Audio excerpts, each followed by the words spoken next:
नमस्कार. मी दिलीप चंद्रकांत भालेकर, सावंतवाडी अध्यक्ष उपाध्यक्ष. मी सर्व मंडळीतील सावंतवाडी शहरातील वसंत जिल्ह्यातील सर्व गणेश भक्तांना गणेश चतुर्थीच्या हार्दिक शुभेच्छा देतो.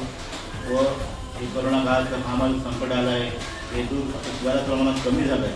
आणि कल्पनेसाठी गणपती चरणी साकडं घालतो की हे कोरोनाचा महाग संकट आलं हे दूर व्हावं. तसेच सर्वांनी व्हॅक्सिन घ्या, मास्कचा वापर करा, सॅनिटायझरचा वापर करा व कुठेही बाजारात किंवा इतर ठिकाणी फिरताना आपली व आपल्या कुटुंबाची काळजी घ्या व हे कोरोना संकट आलं हे दूर करण्याचा सर्वांनी आपण प्रयत्न करूया. व शासनाने जे निर्बंध घातले कोरोनाच्या संकटाच्या तेच निर्बंधाचं पालन करून आपण हे संकट दूर करूया. अशी मी गणेश चरणी साकडं घालतो.